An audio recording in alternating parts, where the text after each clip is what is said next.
Welcome to the Republican Professor. We have a special conversation from June of 2021 for you, and I'm going to cue it up right now. All right, so I'm going to go to Facebook here, and I've got this conversation with my friend Wasabi. The first several minutes are muted. I think Facebook did that, but I think around 3:24 or so it starts. And it's always a fun time with Wasabi. I know you're going to enjoy it. I know I did. So here we go. Wasabi MC from and Kurtis. our 24-hour mechanism of thinking and existence. Hey, Wasabi, Kurtis just came on. So let me let Kurtis say hi to you. Hey, Wasabi, how you doing, brother? Hey, I'm all right. How about yourself? Good, thank you. Cool. So what'd I miss? The best steaks in the country right now. I never thought. I mean, I liked Texas when I went. 20-something years ago. I liked. It's kind of big. It was interesting, but wasn't as much going on then as it is now. But I'm kind of. That's true. There's a lot going on. All of the states that have people, in government that are taking a stand for, actually looking at being representatives of the people. I mean, that seems like a foreign concept. With most of the people in government now, it's almost like they have a sense of entitlement. Like they think it seems like they're treating government positions as not just entitlement, but almost like a aristocracy or something. Like if you look at people like Schumer, Pelosi, Feinstein, people who've been in office for like 40 years or close to it. It's like, no, this is my office. Good luck trying to boot me. You know what I mean? Right. That's how they look at it. And I mean, most people don't have any luck going against Maxine Waters or Pelosi or any of these other people that are freaking old swamp creatures. You know what I mean? And I'm saying old not because of age. I'm saying old because of their decrepit ways and just been around for decades. Like they just don't want to let it go. They refuse to let it go. Well, Wasabi and I, Kurtis, we're talking about processing and staying healthy on the internal. So I said, what's processing? And he said, thinking about it and I guess feeling your feelings. I hope I'm not putting too many words in his mouth. But what about you? Are you doing some internal soul work as well? Oh, absolutely. Are you talking about in context of anything or just in general? Just in general. Well, just in general, I have this belief that just being in the Word on a regular basis in the mornings gives me insights. As things come up throughout the day, I think I catch things or miss things because when I'm relative to my being in the Word of God. So it helps keep things in perspective for me. Because, as crazy as everything is right now, and as immediate as everything is to each of us in anything that goes on, but particularly in politics, it's not about now. It's not about here. It's about a bigger picture. And so that just helps keep things in perspective for me. When he said it's about the bigger picture, because I think that perfectly resonates with what I was saying. And then that's part of the processing, is because we're processing the bigger picture. And as we continue to get, daily input or, actually we get input by the millisecond, but, let's just keep it in a regular, kind of I get it by the nanosecond. So yeah, exactly. The nanoseconds. But yeah. Billion places, to the right of the decimal. That's true as well. You know what I mean? So there are nano processes, because that's when you start getting into the quantum world, and quantum physics actually does play a role in our, you say, conventional consciousness. It's that's when you start tapping into the subconscious levels of existence. So that's literally true. I mean, it is definitely true. And then so yeah, that's part of the processing, and that's how you can kind of get on that level of seeing what it is, what's the message that we're receiving from God, and there is a message there in the resolution. If you're focused on the picture and not in denial, if we're really looking at what's going on, things will reveal themselves. You'll be Well, able to see them. yeah, let's what are you guys processing these days? Let me know. Curtis, you want to go first? Sure. I mean, so the the things that are at the front of my mind that I'm just reading about, continuing to study deeper about right now is cryptocurrency and economics, and then also I'm following the fist fight in a metaphorical sense that's going on between states and the Fed, um, and it's helping to secure freedom. Um, when you look at so many things through a lens of an assumption of freedom, so many things that are happening just don't make, like, they just don't fit. It's clear that we're trying to be controlled, whether it's by policies or technology. People have an agenda they're trying to push, and really, at the end of the day, people just want to be left alone to be able to live their life and pursue happiness, basically. At the beginning of the day, I want to be left alone.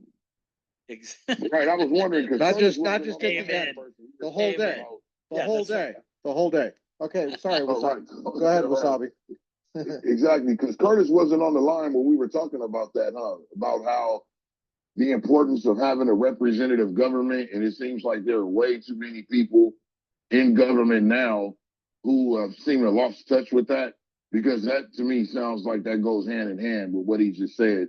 Because I don't think he was there, right, Curtis? I was talking about, or we were I don't talking think about so. how people like Pelosi, Schumer, Waters, and all these people have just been in office for decades, and it's almost like they're acting like aristocrats, and like they're entitled, almost like Let me ask you this question. Do we believe in elections as Republicans? Do we believe in elections? It's a basic question. Do we believe in elections? Absolutely. Because those people were put there by the electorate. That's why they're still there.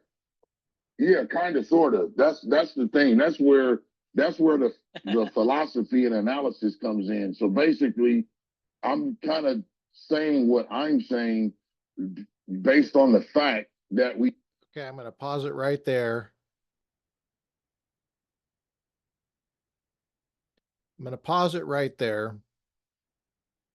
And I'm going to. So the conversation has gone to, do we even believe in elections? This concept of term limits goes to the heart of the question of elections, because the original term limits were called elections. So this is, I think, one of the heart of this conversation with my friend from South Central Los Angeles. Let's hear a bit more from it. Okay.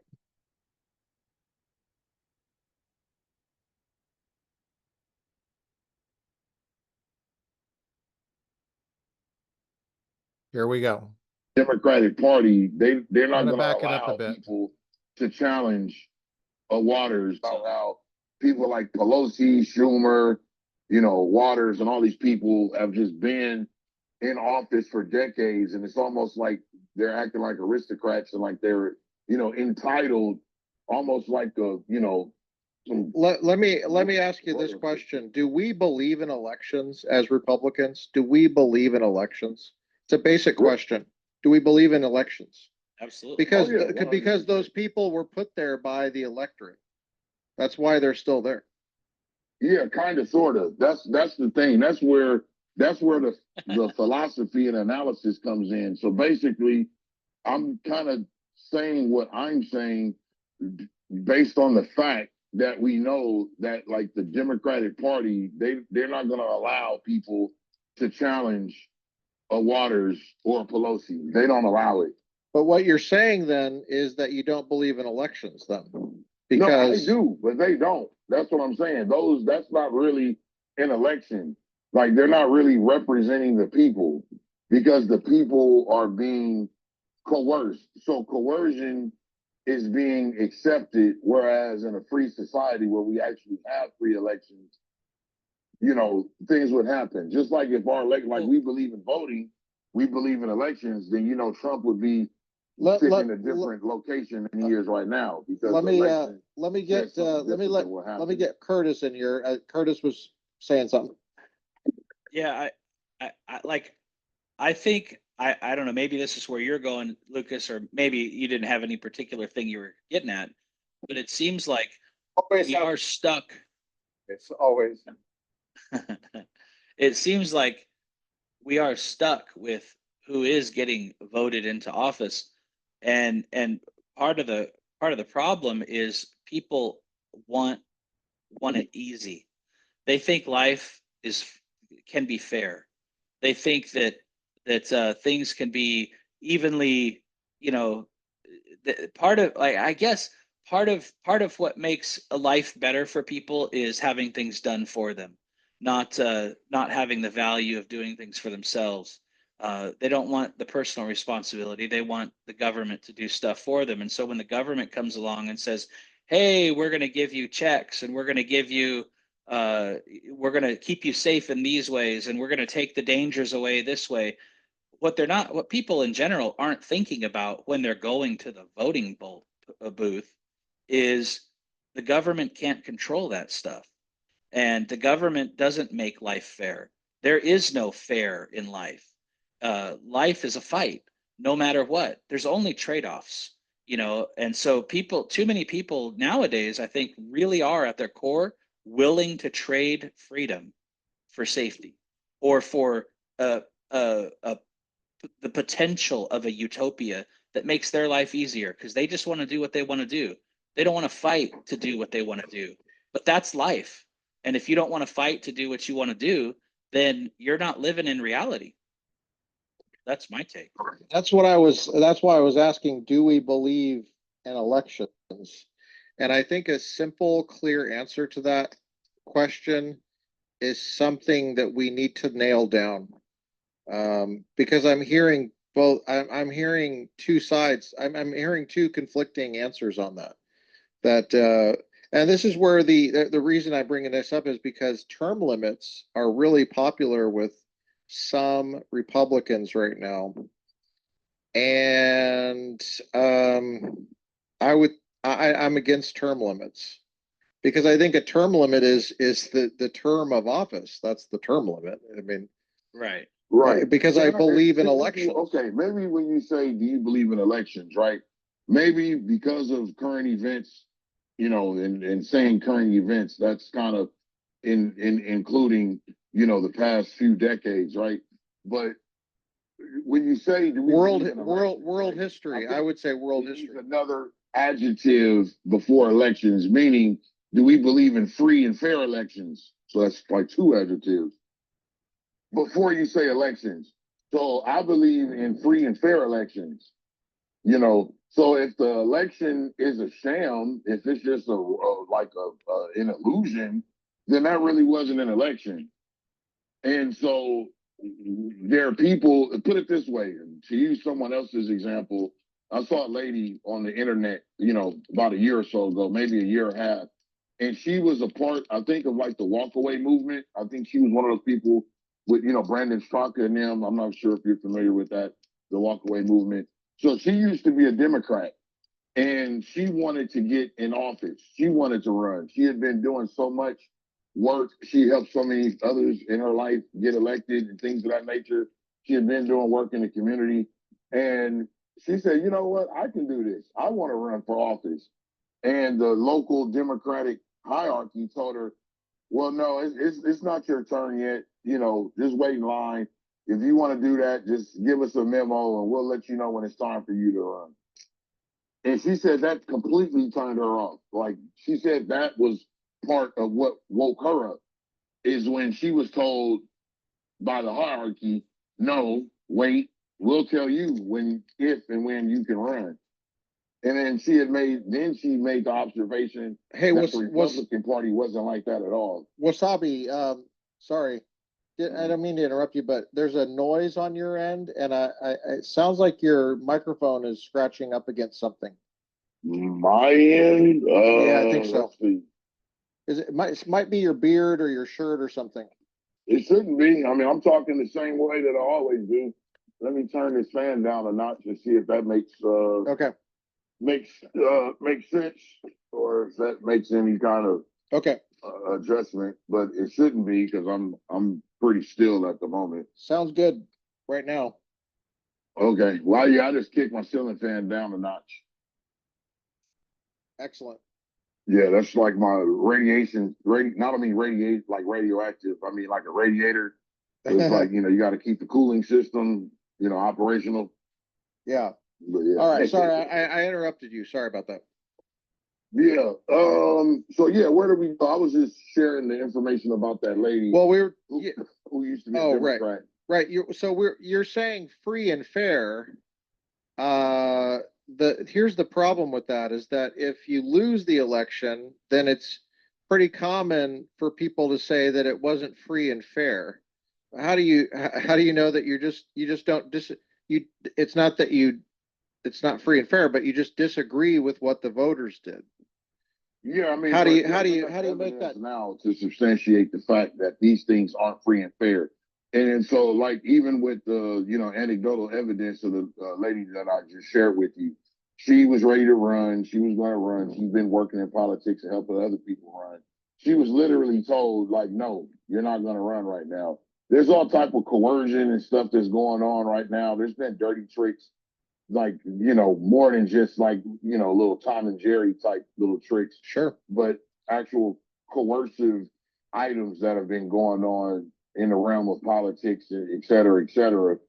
I mean, we yeah, what you just described was what's pretty common throughout American history. But what I want to point out is that if the system as it exists is susceptible to that manipulation, it sounds like what you're saying is that you don't believe in elections in this system. No, what I believe in is exactly the semantic, you know, qualifiers that I put on it, because we have been having a system that isn't fair. So even if we use the big dirty D word, which is dominion, that is a system, like, to me, it's completely irrational to want to utilize computers in such a fashion to have elections. So there are plenty of Democrats before that were talking about, you know, the dangers of that before. And I forgot what the name used to be before, because I remember hearing people talking about it. I'm pretty sure the name will come to me again. But I remember hearing about this, you know, more than a decade ago, before they changed their name to Dominion. What the name was before. It'll come to me. I'm forgetting. I'm gonna get Kurtis in here. Hold. You're on, Kurtis. Howdy. Yeah, I'm just trying. I'm trying to make I guess distinctions here. I think that we do have. I believe in elections in a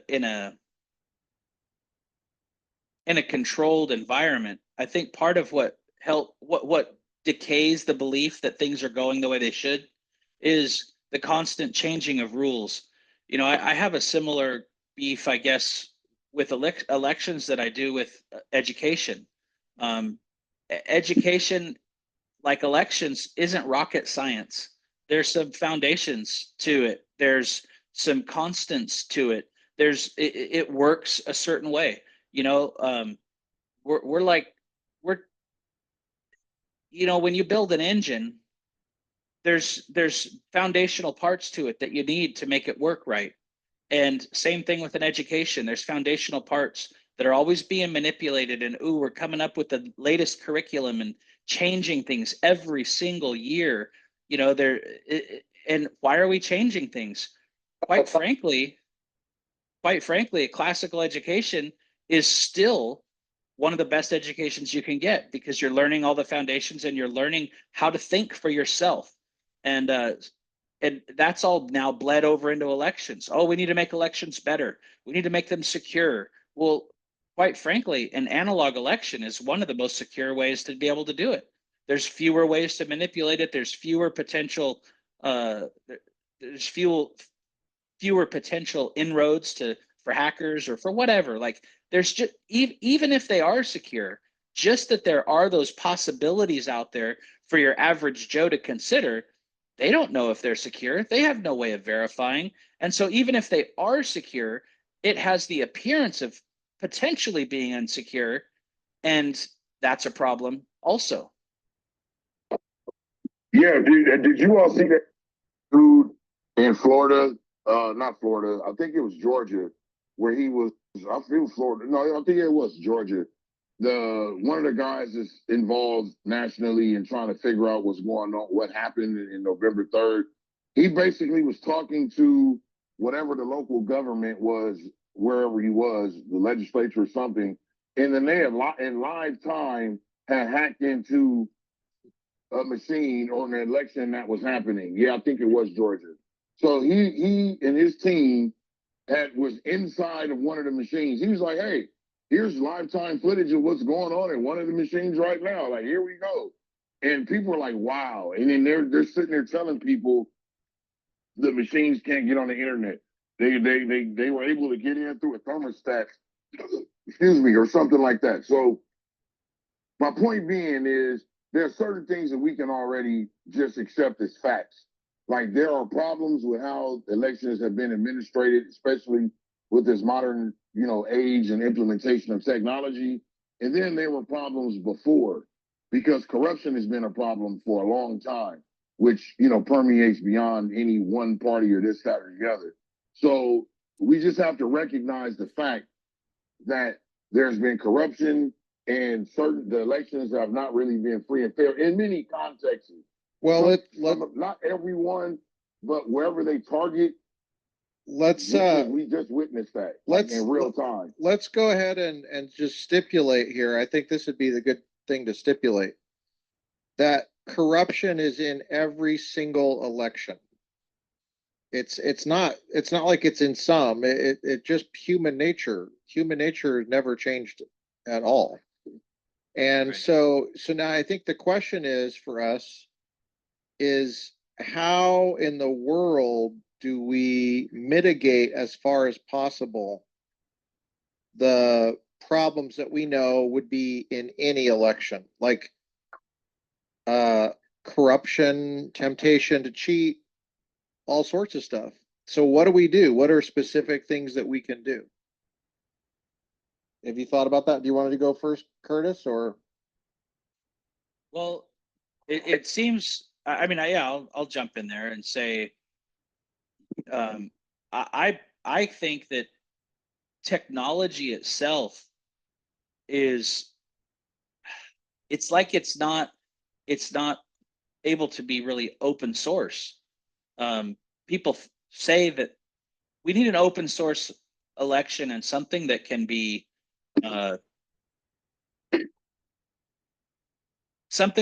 tracked without, like, manually. I think tracked manually is what I want to say.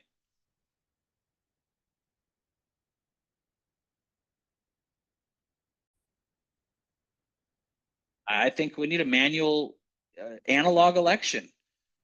Check boxes. Why is that a problem? Why is it a problem to show IDs and check boxes and count ballots? That shouldn't be a problem to run an election. When we do things electronically for the sake of efficiency, we give up security. We give up a lot of verifiability, unquestionable verifiability, when we pursue convenience. And that's, I mean, that's the case across the board. The more we have technology take care of things for us, it increases it increases the difficulty for us to verify that things aren't glitchy, or that there isn't something that we are unaware of, or that kind of thing. I don't know. That's my thought. Yeah, I what I really liked was your connection with education. Very similar, interesting connection. Yes. Because the Yes. screen issue with the kids, everybody wants screens. See the book Reset Your Child's Brain. That's the name of the book. On the damaging, I asked my wife to summarize the book. She's a big fan of it. I haven't seen it yet. I haven't read it yet, but I flipped through it, and it's the summary of it would be that the more screen time that kids have, the more they exhibit the symptoms of mental illness. And when you take the screen time away and drastically limit it and sharply curtail it, they go back to normal. So it's actually quite frightening. It's actually quite frightening what's happening to kids. And we're starting younger and younger, and everybody's acting like from K through college that the magic thing for education is screen time. No, it's actually a lot more simple than that. You need to teach them how to read. You need to teach them how to think, how to do mathematics. And you can do that with books. We've already figured this out. They need to know how to write. Right, we've already figured this out. We've already figured this out. Yeah. Well, here's this out. I love it when Wasabi laughs. Every time Wasabi laughs, I start laughing.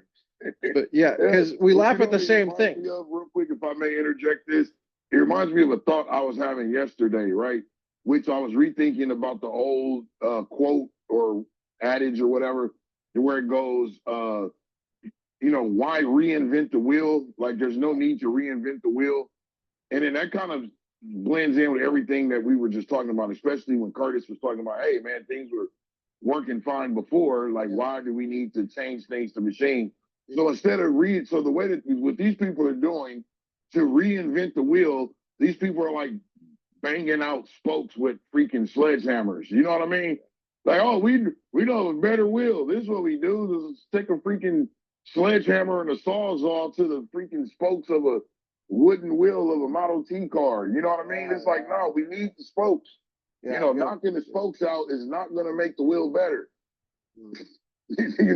So it's one thing. That's what they're doing. They're knocking the spokes out of a wheel and we can insert all types of whatever different. There's so many things that are being proliferated through the mainstream. That is basically the equivalent of knocking spokes out of a wheel that was perfectly functional. It's one thing to build upon prior knowledge, to build upon established knowledge. It's another thing to reinvent it altogether and start over. And where I like the point that you brought up, Lucas, about the screen time and how the more you're on a screen, people exhibit I forget the word, but they screwed up thinking. Yeah. But what I was getting at is when things are on, what we're messing with is knowledge. We're all trying to chase knowledge. And when we're trying to chase knowledge, it's important that we find facts and truth facts in context. And when we mess with when we insert technology into it, we start messing with knowledge. What happens is you don't have a dictionary that's constant, for example, anymore, right? You've got, when you move your dictionary from a printed paper, from an analog form onto electronic form, now people can tweak things. They can make them better. They can go and reinvent definitions. They can go and, reinvent or quote, clarify what they mean by this based on what they want, how they want things to go. So knowledge gets manipulated. And it would be the same thing in an election. There's the potential for manipulation. And what we need to deal with is facts. And we're not, we can manipulate it all in a technological age. And then how do we sort that out? It's chaos. Well, it's true to highlight what Kurtis was just saying, which, if you remember, Lucas, I was talking about one in the dictionary that was at least, older than like from 1990. Yes. Yes. So I ended up finding one. I'm very looking at it important. right now. What year was it again? Very important. I ended up finding a very old dictionary. Awesome. As a matter of fact, it's from 1947. Oh yeah. Yeah. So I have a fucking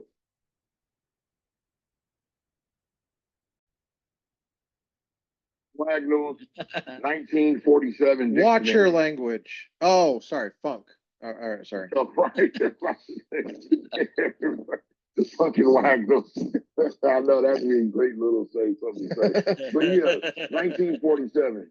And the reason why I got an old dictionary is just exactly for what Kurtis was talking about, because that is the danger.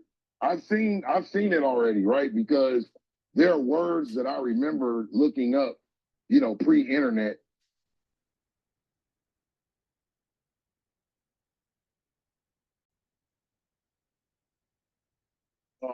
And then when I look at them now, because I'm trying to talk to somebody else, so I just want to relook at the dictionary. The online dictionaries are definitely changing the definitions of certain words. That's not acceptable. Like we did perfectly well. We, like you said, we figured this out already about, what's the difference between a man and a woman? Sex and sex and gender. Right.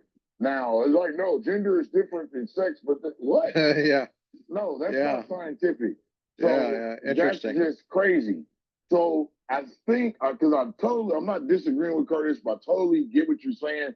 But I would like to make a slight distinction, which is, I think that's the difference. Everybody is not looking for knowledge.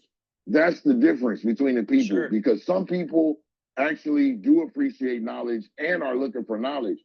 But there's a whole other group, or I'll even call it a class of people who are no longer looking for knowledge. They're just getting their daily dose of propaganda. So it's almost so these certain news. So you had asked before, the question never came directly to me. We began going with Kurtis, but you said, hey, what kind of things do we, processing these days? With me, one of the major things that I'm processing that I'm finding just very astonishing and disheartening is the amount of obvious propaganda that these mainstream, media sources are doing. They have totally. So why do we pay attention to them? Why do they even have any? Why do they have any viewers at all? I don't understand that. Like, why? What's your theory about that? I don't get it. Like, why? When I look at these news stories, they are so shallow. They 30 seconds on this and that, and there's hardly any detail at all. Why and what does that do for people? I mean, I don't understand. They feel like they're smarter or something after that. I think they've mastered, if you will, for lack of a better word, to like the cyborg, human psychology of people that have already been kind of converted to something other than their natural nature. So, and this also applies to something that came up earlier, which is people are not naturally corrupt. Like earlier, Lucas, you said something about his human nature as it pertains to like the corruption of nature. I don't think humans are naturally corrupt. We are not corrupt by nature. Now, if you say, for instance, we look from biblical aspect, like if you're born into the world, into a world of sin, then people are socialized into sinful behaviors. That's, we could say that. But by default, we are not born dysfunctional. People are being socialized, even if we talk about people's like lack to work or lack of desire to work or this or that, all of these different things that have become stereotypical of different demographics or the American demographic collectively. The point is, people are socialized into being these things, into being these ways. It's not even rocket science. So my studies have, recently have really been giving me all types of evidence to support this observation, which is the direct, intentional socialization of people. And so people that do care about knowledge, those are the people like how we've kind of found each other. And those of us that we know through extended mechanisms, you know, we've somehow assembled organically, right? Whereas those are people I think care about knowledge. The other people have been programmed to just get propaganda stimuli and they believe it. And then so they have been programmed. You can really even say that their minds have been hypnotized because that's not the original operating mechanism. There is no critical thinking. There in things of that nature. So people have been socialized to being that way. So these people know how to manipulate the hormones in the brain. They're utilizing emotion. They've made themselves in creating their effigy of Trump because they don't really talk about the real Trump. They have their own Trump that they made up. And he's the big bad boogeyman. Anybody that likes him now is an insurrectionist. You know, so see how they just did that big old mass voodoo on the whole population? Because the stuff is not rooted in truth. It's not really rooted in knowledge. It's rooted in propaganda. Yeah, I would wonder how many people actually bought that. I don't. My guess is probably most people didn't really buy it, but no one asked them their opinion. So I mean, I think most people can see right through that crap. But I mean, just the whole, the January 6th thing being so frightening. I just didn't. I never bought that. I never bought that people were afraid of that. But anyway, what were you going to say, Kurtis? To kind of build on what Wasabi was saying is, I think if you want to say, there's the people who are seeking knowledge and the people who aren't. I think the people that aren't are really looking for, they're looking for affirmation of a narrative they've already created in their mind or that they've already concluded, and they're not looking for distinctions. They're not looking for having their mind changed. They're looking more for having their conclusions affirmed. And if you don't like Trump for whatever reason, and then you've got, some newscaster giving opinion instead of reporting the news, you like hearing that because you feel affirmed.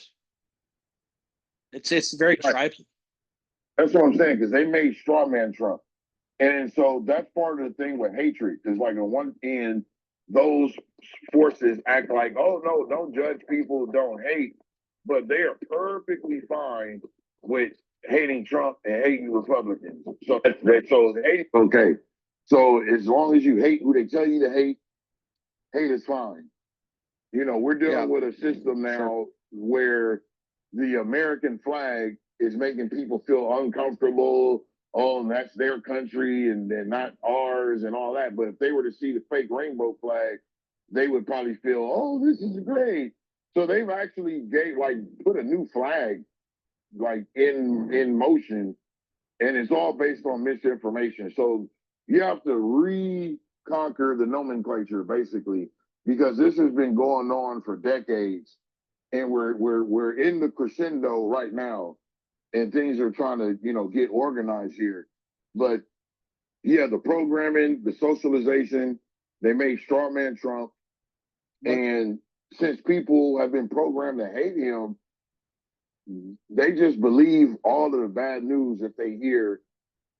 Like CNN is the authority to those people. Yeah. Whatever they hear on CNN, they really believe it. So it's pretty sad. Let's go back to the issue of what do we do to protect the elections again. And so I think we all agreed that what we should do is go back to analog and do paper ballots. And the question was, what was the problem with that? I think people will say it's inefficient or something like that, or it's discriminatory.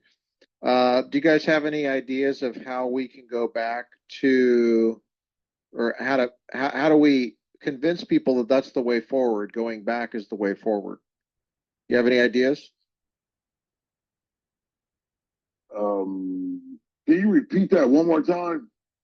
I'm just trying to be practical. Every single conversation I think we have to have some practicality to it. And it has to be concrete, it has to be specific, it has to be realistic, something that we can do. So here's my question to you.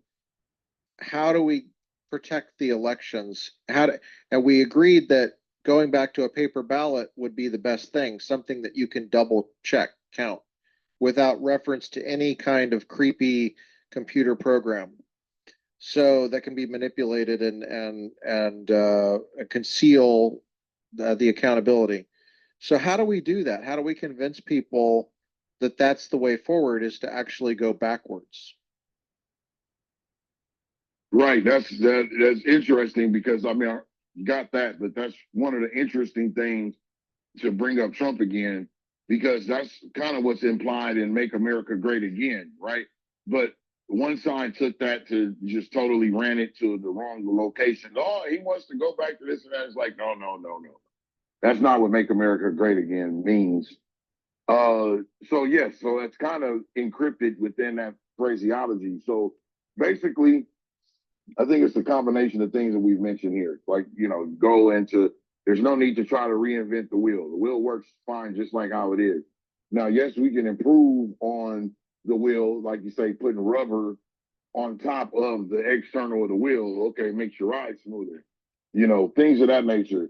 So part of it is really kind of like getting more communication and then people activating locally and beginning to start taking more control locally. And then there are some items that are active across the country, with all the various auditing processes and stuff. So it looks like some people just need to finish substantiating what we already know. And then we have to be in position to. I don't think that'll be enough. I honestly don't think that'll be enough. I think we have to have another plan. Okay, go ahead, Kurtis. Well, I'm curious.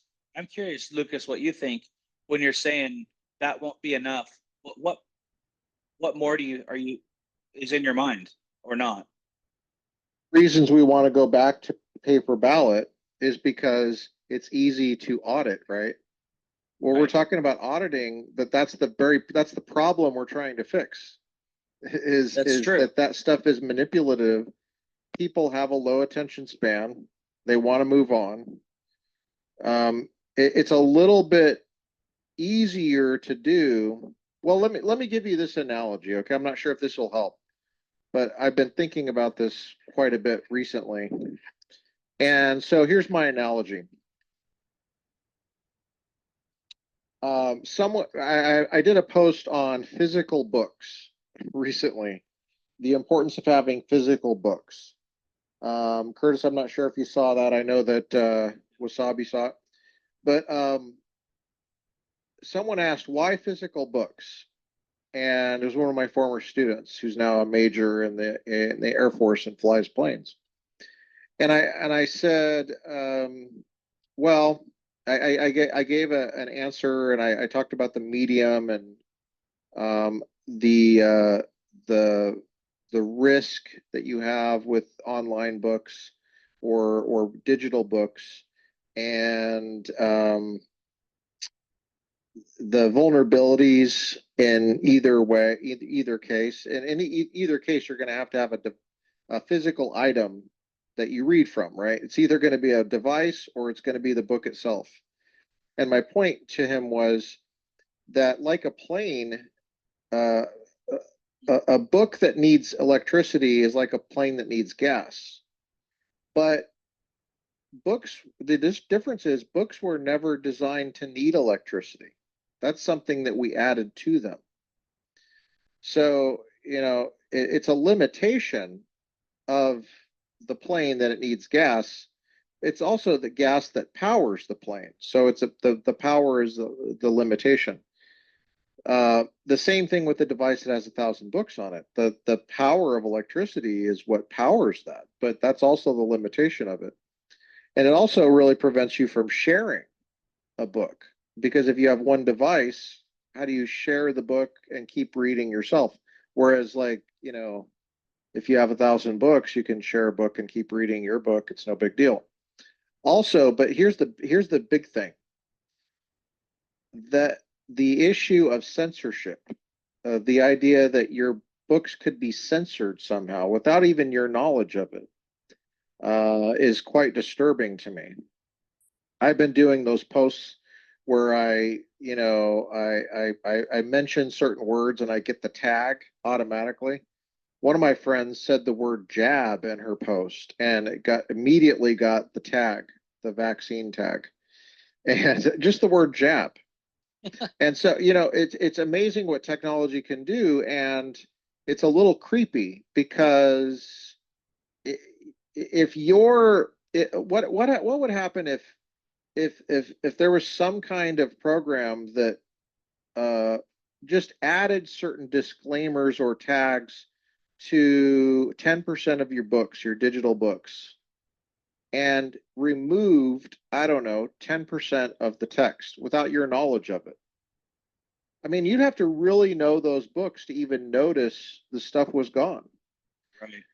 And you probably wouldn't have an emotional reaction to it. Or what would your reaction be? It would be like when someone adds a tag to your post. I mean, when someone adds a tag, the Facebook adds a tag to my post, just because I say the word vaccine to it, it annoys me. But imagine if someone were to come into your home and physically write on the book for more information on vaccines, blah blah blah, and actually write that in your book. Would you feel differently if someone went into your home and did that? I would feel very differently. But see, my point is that the way we are as people, our emotions cannot catch up to what's really happening. How invasive and how perverted and how disruptive what it is that's happening. And so we just allow it, right? We just, we just go along with it. We don't really know what else to do. And keeping physical books is a way to fight back against it, because they can't do that. They can't come into your house and add that to your books. And if they did, you'd be really upset. Well, so where am I going with this with the paper ballots thing? It's the same thing with paper ballots. If an election can be stolen or manipulated electronically, it happens instantaneously. Your emotions cannot keep up with what is happening. And so you're less likely to demand an audit. You're less likely to be emotionally involved than if someone broke into a warehouse and set fire to the ballots, or physically took 10% of the ballots or altered them. Your emotions would have time to catch up, and it would be appropriate. Your reaction would be more appropriate to what's actually happening, because it would be slow enough where you would have time to react to it appropriately. And so that's why I think that people are becoming less engaged, is because things are happening too quickly for them to react appropriately, and they just go on to the next thing, and they don't actually feel or think about what's happening. I don't know if that was helpful or not. And we see that in other areas, right? Like one of the reasons banks and businesses want us to get away from paper currency and move to a credit card, because it's just easier to swipe. We're less engaged with what's leaving our hand. Well, the next progression after that is just having it all electronically. We don't even need to pull anything out of our pocket. We just use our phone. Where the more disengaged we get from reality, the less, the more opportunity there is for being manipulated. Yeah, that's Right. And so if I really got the clarification from you, Lucas, about why you were saying what I was saying didn't work, is it because I didn't directly mention paper ballots? Oh, I think I think the elections that are being audited that have paper ballots, that's fine. That will grab people's attention. I think that the elections that are the systems that are already compromised, I think that it will be much harder to hold people accountable and get people actually emotionally involved and caring enough because of what I just said, because it's happening too quickly.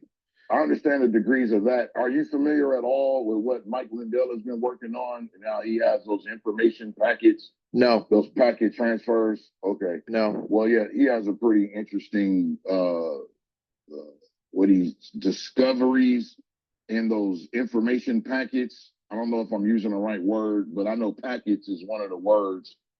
Okay.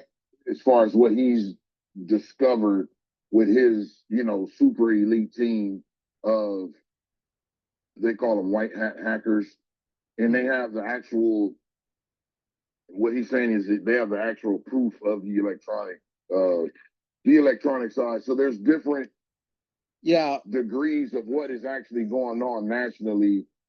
And of course, I mean, I wouldn't disagree with what you're saying about anything about the books, the organic stimuli versus the artificial, you know, electronic. Let me jump in here.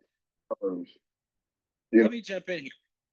Some people are tuned in though, regardless if it's electronic or not, or whether it's, you know, even though other people may be more of like the book.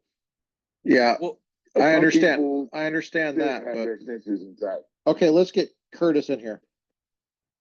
So one of the problems with auditing, with the audit that's happening now, that happened in Arizona, it's going on everywhere, is it's being audited because people on one side of the debate think there was corruption and there was all these problems. And if we find the proof, then people on the other side of the debate are going to be thinking, well, how do I not know you're not being corrupt and you're not changing things? Nobody can verify. No, there's nothing that a normal person, an average person, can look at and go, that's for Trump, that's for Biden. And we just have this back and forth of nobody believing anybody about what's going on. Yeah, that's like saying there's no more way to verify. I think the difference is with the audit, speaking about Arizona, everything is completely on videotape. It's not the same thing that happened in election where they're putting up cardboard and boarding up but windows. They're dealing with things that aren't on videotape. You can witness from 30 feet back from behind the water cooler. That's the difference. So if the news was being honest, all of this commotion wouldn't even be happening. So what they're doing in Arizona, everything is super transparent. So that's how you fight it. So let somebody tell you that water isn't wet. You know what I mean? Kurtis, you know, so what were you saying, Kurtis? All I was saying is, all I interjected was that, okay, great, everything's on videotape, but we're all watching people on videotape doing and manipulating things that aren't on videotape.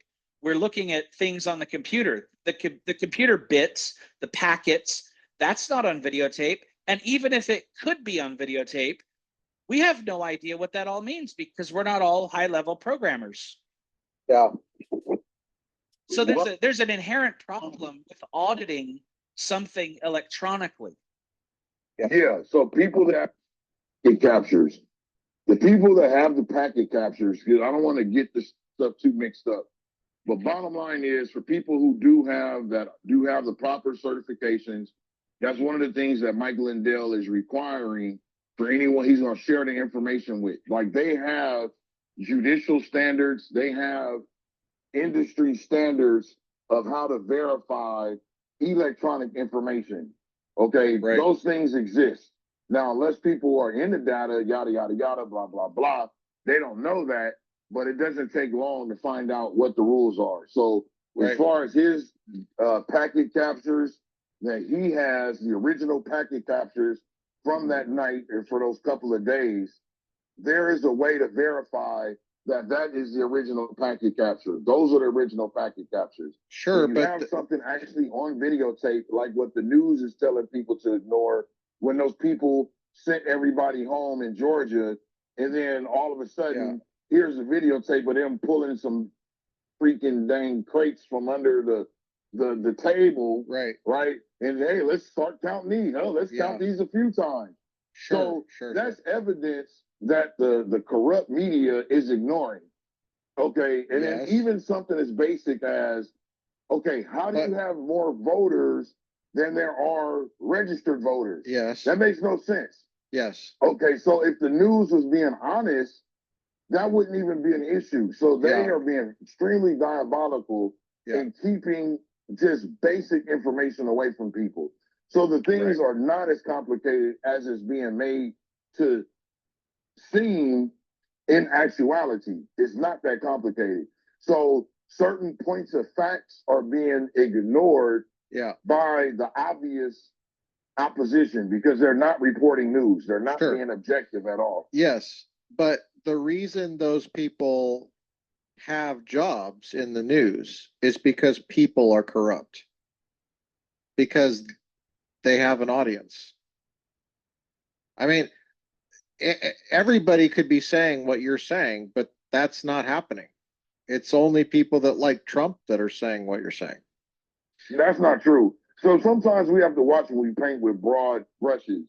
So there are Democrats who believe the election was stolen. There's a new survey, a poll out by. But they don't care. They don't care. And that's part of the illusion. They want people to think that only Trump supporters believe that the election was stolen. That's actually not true. Well, but they don't care though. I mean, here my point is that that's not true either. But okay. Okay. Well, there are people that do care. That's why sometimes we have to watch when we paint with broad brushes. Because that's part of the illusion. Wasabi. Part of the illusion is to think only Trump supporters. No, I don't think it's an illusion. Because you mentioned Mike Lindell, right? Right. Okay. Can you name any other person that's on the Democratic side that's as prominent as he is in this? What's that dude's name? Well, that's kind of the point of what I was asking you. Yeah, there's a guy. Okay, see, you're making my point. He's a lawyer. You're making my point, and he's gotten a lot of heat for the stuff that he said or is saying, and how he's trying to even help Giuliani. Let me point. His name will come to me. Okay. Well, let me. Patrick Barnes was not a Trump supporter. He's the old head of what's that? Overstock.com. Patrick Barnes was not a Republican. He's actually more of a libertarian, but he definitely was not a Trump supporter. He's being guided by the facts, and he said actually the facts are what led him to the table to where he actually ended up meeting Trump and stuff like that, to where he changed his opinion because he was led by the facts. Okay. There are several people. Let's see. Let's look at somebody else. Vernon Brown, is that his name, from Georgia? He's being led by the facts. He voted for Trump. Georgia. So there are Democrats. Oh, Leo Terrell. Leo Terrell was a big liberal. I don't know if you're familiar with him. He's a famous lawyer. He used to have his own radio show. Wait, did he ever have his? Yeah, he had a radio show on KBC about 15 years ago. I used to listen to him. He was a big lib. Now they call him Leo 2.0 because he was driven by the facts. So that's why we have to be cautious when we use blanket statements. And that's why I say it's part of the illusion, because they want us to think. We have to kind of stop thinking in Republican Democrat terms, if that makes sense, because that's actually it doesn't make sense to me. Conversation.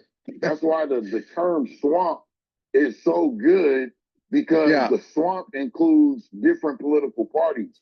It's actually the Uni Party, and they've been giving people the illusion that they're voting for this and voting for that, Republican or Democrat, but it's really been one Uni Party, one big swamp. So that's why Trump represented such a threat. And there are Democrats who have been led by the facts. Anyone who has any intellectual honesty, who actually believe in the substance of what the Democrats propel themselves to be, if they start seeing certain facts, they'll be like, wait a minute, that's not what I believe in. Something's going wrong here. Why do you think the walkaway movement with Brandon Straka, I'm not sure if you're familiar with him, Lucas, why did they have so many millions of people Yeah, walk well, away from the Democrat Party? I know, but Wasabi, I'm the professor here, so I'm going to point out that you said we need to not mention Democrats or Republicans, but the walkaway movement doesn't support your point because the walkaway slogan was walk away from the Democratic Party. Right, but see, at the same time, you have to understand here, with put on the philosophy hat for a minute, we have to use semantics, tactically. So what I'm saying is that's part of the trick is to be so finite and have blinders on like a robot when we say Democrat and Republican. Sometimes we have to talk about it in different ways, meaning yes, we know the idea and the ideals behind being Republican versus Democrat. What are real Republican principles versus the other principles? We have to take a multivariate approach when we're doing this analysis here. Okay, so what I'm saying is, you have to go beyond labels, and then sometimes you have to add more labels, and labels can be used to deceive people. Meaning, sure. How does CNN get away with some of the stuff the freaking crap that they spew on the open airwaves? They'll say, "Oh, we had some Republicans on, and they said it was an insurrection. We have some Republicans. They say big bad Trump." Okay, see, that's like we have Republicans on. No. You bring some people in. Republicans don't watch CNN. But if you understand the principles and substance and the application of those individuals beyond the label that they're using as a costume to throw people off the scent. So you have to go beyond the labels to understand the actual composition. Well, I'm speaking from that perspective. Yeah, that's where we get it, I understand that, but I think the reason we have labels is the same reason. It's because they're helpful. You walk into the grocery store, you need labels. The label tells you what it is. It's just language. It's just language. I'm not presenting the argument against that. But Republicans don't watch CNN. You have to understand, okay, put it this Democrats way. watch CNN. I'm gonna have a good example for you. Let's say, for instance, going to the store and you're looking for honey. And so you see this clear glass jar and it says big bright letters, it says honey. But you look at the jar and there's a nice, thick, healthy turd in there. And you could tell that you can just look at it like, that's not honey. It's a freaking turd. Okay, a nice big stank turd. If you open it up, you'll smell it. It don't smell like honey. But guess what? It says honey. So that's what we've been dealing with. They're giving you turds with a honey label. Okay, Kurtis, you want to jump in here? I'm still recovering from the analogy. Hey, it says honey. That's a great analogy. Yeah, but do you see it reminds me of the old saying, you can take a turd and polish it, but it's still a turd. It's just a shiny turd. Right. I know, right? Maybe they'll paint the freaking turd and put honey paste over it. I don't know that I have anything to add. Okay. Well, I have an idea of how I have a practical idea of how we could get Democrats to care about election integrity. When I say Democrats, I don't mean every single one. I mean just in general. The fastest way, the most practical way we could do this is we steal an election. Oh, right. And you watch and see how fast they want to count those ballots and make sure that everybody's clear about what's what, and stuff like that. Because their assumption is they're the ones that will be the only ones to get away with this. That's their key assumption. That's why things are not changing. I think things would change tomorrow at 9 a.m. if we stole an election or 20. Yeah, and so I'm just saying that maybe Not for it's kind me, of like, not for me, but for someone else who knows how to do that, you might want to think about how to do it and get away with it. Right. well, Yeah. you know, As that's an, like as an what happened academic with- exercise, Absolutely true. as an But academic we have to exercise. be honest. That's the fucking thing to do. Curtis, what were you saying? I was just saying that's what happened with Trump, right? I mean, Trump came in because he didn't do the status quo. You know, everybody assumes that the Republicans are going to be the nice and respectable, and we're going to be, you know, kind, and you know, like look at Romney, right? Romney tried to take the typical Republican tact, and then it took Trump to come in to get everybody to stir up the pot, and he was able to make progress. So yeah, I mean, fight fire with fire. You know, if you want to, I don't know. I mean, Yeah, that's maybe what that's a good suggestion. so sometimes, like even within, say for instance, put it like this, kind of going back to one of the original questions when Lucas, the professor, asked, "Are we, processing?" So part of the processing, or part of that process of processing, is a term I like to use called factoring in. So some things need to be factored in. So we could say some things, we could do others, but there's a certain mental process that happens once we deal with the concept of factoring things in. In other words, we could know something, cutaneously, like on the skin, on the surface, cosmetically, right? But once you factor something in, you're getting it into your system. You're actually digesting it, just like the concept of Reader's Digest. Like, why did they put those two words together? Most people don't think digestion and reading, but anyone who understands how processing of information works, you understand there is a form of digestion that takes place through our neurons, yada, yada, yada, and other associated systems, right? So once we digest, even after you digest, once you get the molecules from the breakdowns, you factor it in to what you're actually building, the energy that you get, like ATP that's utilized to get energy in your body, right? So once you factor something in, you're no longer glancing over something important that somebody said. Right. So that's one of the things I like to do is highlight things that are important. Right. Yeah, sure. It's like, okay, let's not just skip over that. Yeah. We have to really factor that in. You have to really shampoo and lather it into your scalp, and then repeat, right? You don't just, usually they say, okay, shampoo, condition. They say, no, repeat. Right. So Curtis doesn't know what shampoo is. He's bald. Yes, but the scalp can still be conditioned. Yeah, right? that's true. You That's still true. condition the scalp, which conditions the soul. See, I'm being kind of artistic here with the language. I'm still laughing at the turd. See, he has a beard. I'm still laughing at the turd. And conditioned. I'm still laughing at the turd and the honey. Followed by the digestion analogy.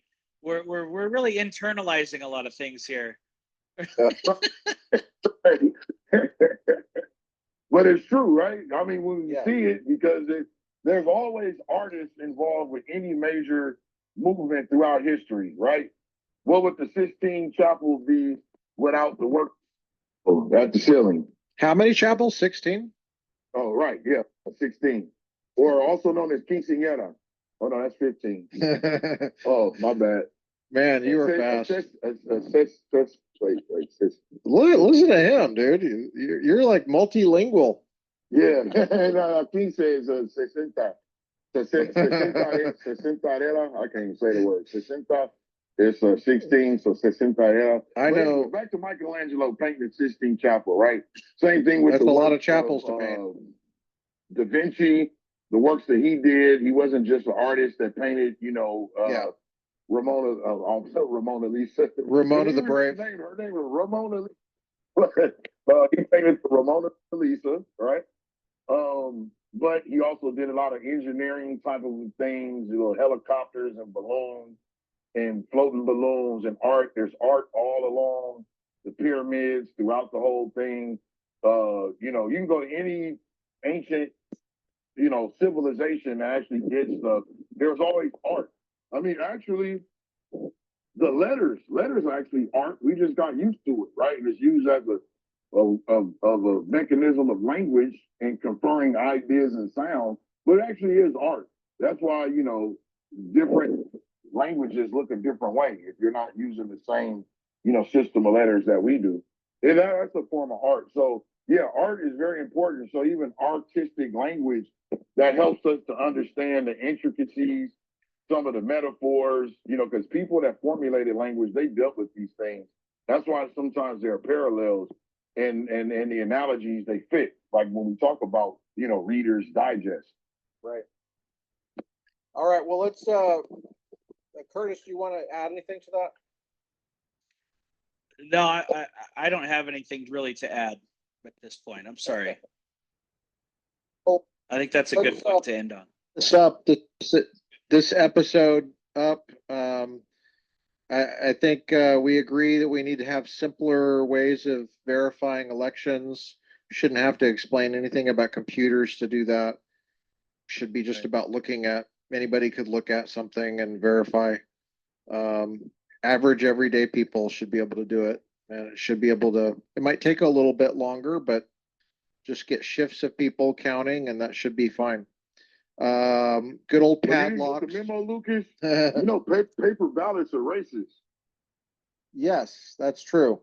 Yeah, so that's good. This, I didn't know I was participating in the white supremacist kind of a conversation. You talking about paper ballots? Boy, I got the memo this morning from CNN. They say paper ballots is that's white supremacy, sir. White supremacy is now inviting blacks to join their groups, and we are just so honored. We have donuts over there in the corner, and coffee. We have, you know, decaf and tea for people, sensitive people. Ooh, sorry, I had to say that. I didn't mean to interrupt with the conclusion. I had to tell you the memo I got from CNN that paper ballots are racist. Just in case you didn't know, I'm just doing my part for safety. Yeah. Right? Yeah, and math books in third grade too. Those are xenophobic. So, totally xenophobic and homophobic, Islamophobic, Islamophobic, racial phobia, homophobia. They're all every. That's how the Quran was written, but you know, imaginables. Islamophobic. Well, you guys, it's always fun. We should do this more often. I've got people reaching out to me, asking me when we're going to do the next one all the time. They love hearing from Wasabi. They love hearing from Kurtis. And so we're going to have to do this more. From you. As do I, the Republican we will professor. do it again. Okay. Let's also maybe do one over a cigar. I think that'd be fun. That would be great. I don't know. I mean, we're going to get a lot more like turd and honey references, but maybe we need that to stay sane. Yeah. Yeah, we'll have to do something in the evening. That'd be great. Absolutely. Okay, sounds good. That's just a matter of planning, okay? All right. Cool. Indeed, that's what it is. We'll see you guys next time. See you, everybody. All right, gentlemen. Bye. Have a good day.